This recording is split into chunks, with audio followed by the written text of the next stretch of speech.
was coming home late from a friend's house when it started to rain heavily. She was still a few blocks from home, so she took shelter underneath a giant tree. In Islam, they say you should not be out after sunset, and especially never be out around trees, as that's where spirits roost. When my mother's cousin arrived home that night, she was shivering, wet, and extremely tired. She went to sleep right away. The cousins my mother once knew was gone. She woke up a different person, a thing. There was no hiding behind her cousin's identity. This thing claimed he was a male jinn, and he found her to be very beautiful. He wanted to marry her, and he wouldn't be taking no for an answer. My cousin's parents called several imams. Sorry if that's wrong. Each one tried prayers and to coax the jinn out, to leave this body, release her, let her go free. The jinn refused. My mother said it was so odd seeing her cousin. It was her cousin's body and face, obviously, but when she spoke, a deep male's voice came out. It would talk about places and faraway lands it has visited. My mother's cousin has never left the small village or town she lived in, by the way. She/it would produce fruits and vegetables that were out of season and not grown in that region. My mother said once her aunt and uncle were having trouble with the stone oven in Pakistan. These stone ovens weighed a lot and took 4 strong men to lift them over and move them. The cousin saw the parents struggling and moved the oven all by herself. This was not their daughter. The strength and power she displayed was as well as the magical things she did, such as producing the fruits and vegetables without even leaving the house, was unexplainable. But at the same time, they knew this wasn't their daughter trying to be someone else. This was someone else.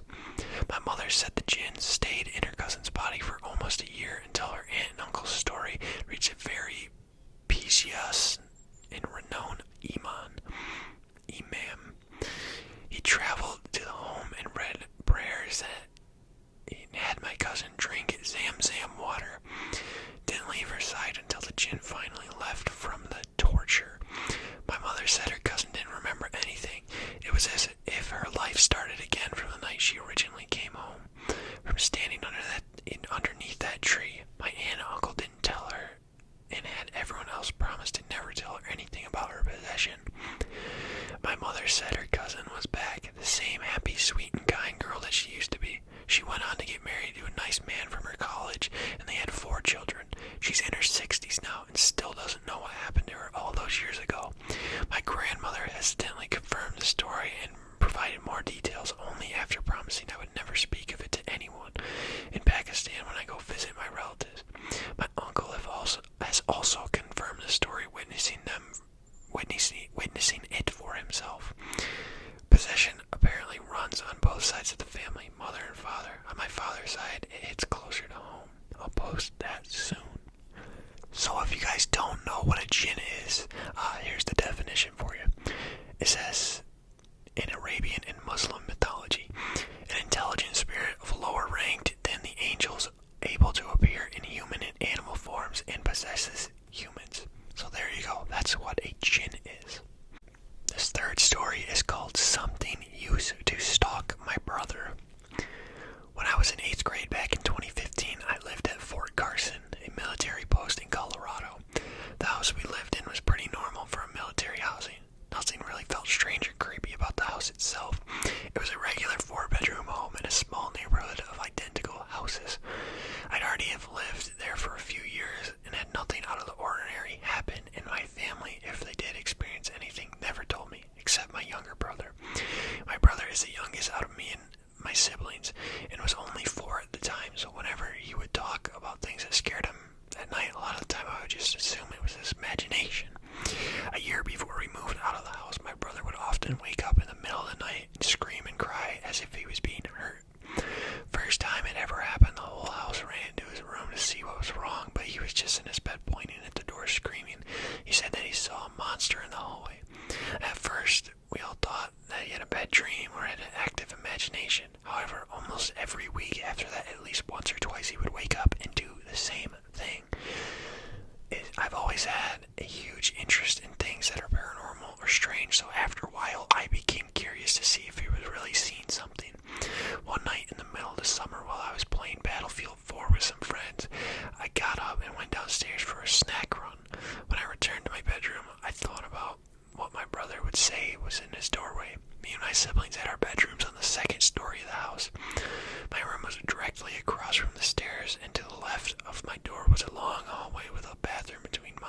sister's room, then my brother's room at the end. Before I sat back down and continued playing, I decided to check on him and look down the hallway to his room. Standing in his door was a tall figure that almost didn't fit in the doorway. The top of its spine was pushed against the top, and I could see the bottom half of its head. It had pale skin and backwards legs, like a goat, except they were human legs. It was facing the inside of my brother's room towards his bed. I stared at it for a few seconds before I went back into my room and shut the door. What I seen shook me up a bit, but I reassured myself I was probably seeing things, as all day I had been watching ghost videos and listening to creepypastas, so I decided to take another look. I wish I didn't. This time the thing was facing down the hallway, started running back at me. Its face had almost no features except for the dark holes for eyes, and its arms hung almost all the way to the floor. I froze and immediately felt sick. After what felt like eternity, I pulled my head back into my bedroom and shut and locked the door. My brother didn't wake up that night, and he later would be afraid of my bedroom too, even during the day. I never left my room at night until we moved out of that house, and I didn't tell anybody about it for years. I still think about it from time to time, but often doubt if I really saw what I seen. Have any of you had any similar encounters to this? This fourth story is titled "My Ouija Board Tried to Warn Me." Several years ago, maybe a year or so after I finished high school, I was with a group of friends. I'll change everyone's name, including my own, for privacy reasons. Anyway, this group of friends and I were quite bored on a summer night in a small town. So naturally, we broke out a Ouija board. Like most places, we had our local ghost stories, tales told to kids to keep them out of the woods.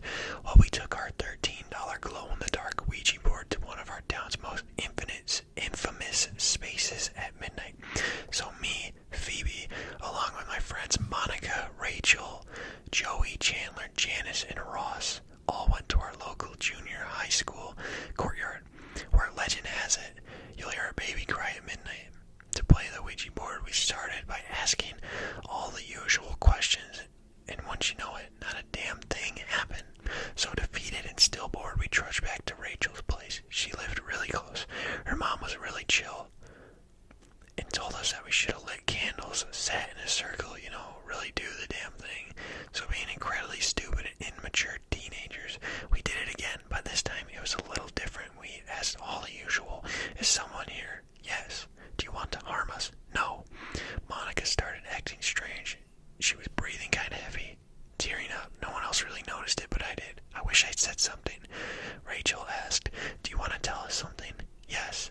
What? Joey and Chandler had noticed by now that Monica was physically and audibly upset.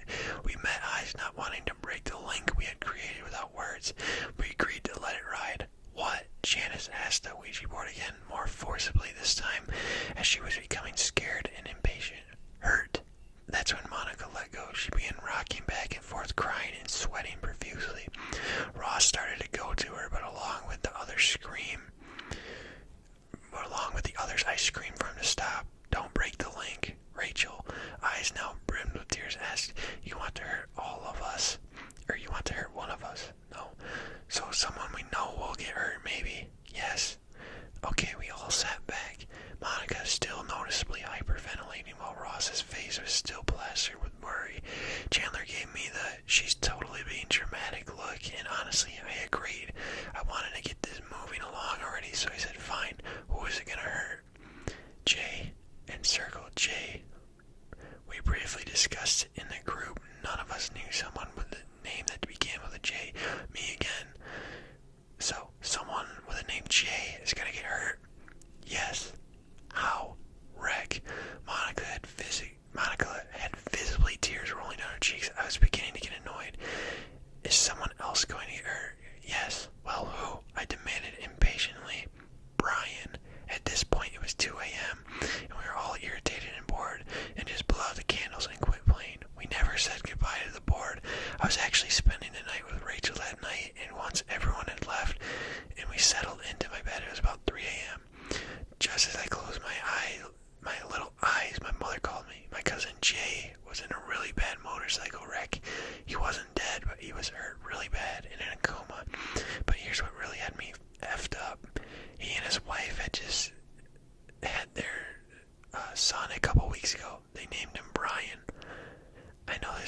absolutely bonkers, but it's almost been 20 years, and my cousin Jay, he's still alive. When he comes out of his coma, when he came out of his coma, he was different. Sometimes I will catch him looking at me, but I won't recognize his eyes. If I'm ever alone in a room with him, I'm just overwhelmed with this lightheaded feeling. This fifth and final story is titled A Ghost Story Validated. I'm not sure if I should be writing this so close to the witching hour, so close to my kids, even in my own home, but at the same time, it's been on my mind so much, it's like I have to. It's a long read, so I'm so sorry because the story has a prologue. When I was 10 years old, I had a very vivid dream. In my dream, I had woken up because the ground under me was shaking. I opened my eyes and realized I wasn't in my bed whatsoever. I was in a moving vehicle. There was screaming, but it wasn't coming from me. Confused, I looked around but couldn't move my head. Something was around my neck. Suddenly, an arm shot above me, a blue sleeve, a male voice asking me something I couldn't understand. Then I heard it. Can you hear me? What's your name? I woke up to the sound of my alarm. Time for the first day of school. In my excitement, I shrugged off my dream and forgot about it completely by the time I was on the bus. A few weeks later, after my 11th birthday, I had stayed home from school because I was sick. I had started my very first period and was just so woozy. My mom came home from work to find me on the couch watching Arthur, and she said something along the lines of, I have to go into the next town over, come with me. A weird sinking feeling in my gut told me it wouldn't end well, but she said, we'll grab McDonald's. So I went off in my jammies to find my shoes. Within the next 15 minutes, we were on the way heading north into town. We saw the cars racing on the other side, weaving in between cars going south, coming towards us. I remember them quite well. A yellow Camaro, a red Mustang GT. The idiots decided to turn quickly at the intersection when our light was still green. My mom stepped on the brake, but it was too late. Everything went black. I opened my eyes to feel the earth under me rattling, to hear the screams I had heard only a few weeks ago. I saw the arm shoot over me, the blue sleeve reaching for an IV bag. I heard the, hey, can you hear me? What's your name? It all hit me at once. I was in an ambulance. I spent the next 8 weeks in recovery at the hospital. Since then, I've never been the same. This summer I was going to turn 14. We did our annual trip to Mexico. My brother would stay behind because he had football and marching band practice to attend this all summer. So my mother and I went alone. The main house on our grandparents' ranch was huge. 7 bedrooms, 2 bathrooms, 2 living rooms, a huge kitchen and dining area. The bathroom and then a guest house towards the back of it. The first 2 bedrooms were on either side of the foyer. As soon as you enter the house, I usually stayed in the left bedroom with the 2 beds with my brother. Since he stayed behind, I stayed in the right one. My mom would be staying in my grandparents' room, and my grandpa would be in the guest house. My unmarried uncle stayed in the room by the second living room beside the kitchen. The weeks went by normally. I would hang out with my cousins riding horses along trails, helping on the farm, and after they'd come over to the main house, and we'd laugh and help my abuelita cook and make the meals for my grandpa and uncles. Every night was like a family feast. Can you spend the night again? I asked my cousins. No, we have to go to mass in the morning. I frowned at their answer, but maybe you can spend the night and we'll drop you off on our way to church, they suggested. I asked my mom, and she said no, and my rebellious self went into, they always spend the night and I never get to go, it's unfair. They live right down the road. I had screamed at her in front of the whole family. I didn't care. I marched to my bedroom and slammed the door closed and laid on my bed. Between being exhausted from working on the farm, the heat of the summer, and the only air coming in through the window, I watched the breeze blow through, slowly moving the curtain back and forth softly side to side. I awoke to the sound of my door opening and closing, the sound of cowboy boots walking around the tile floor, spurs softly jingling.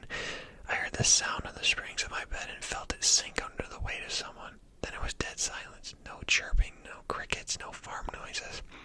Through the light of the moon entering my room, I saw the silhouette of a man sitting there on the edge of my bed, elbows on his knees. He wore a cowboy hat and a trench coat. How odd, a trench coat in the middle of July. Well, it was unnecessarily cool right now. In fact, it was cold. Thinking it was one of my uncles coming to talk to me about my argument I had with my mother, I sat up on my elbows. Hey, T.O., I said, greeting my uncle.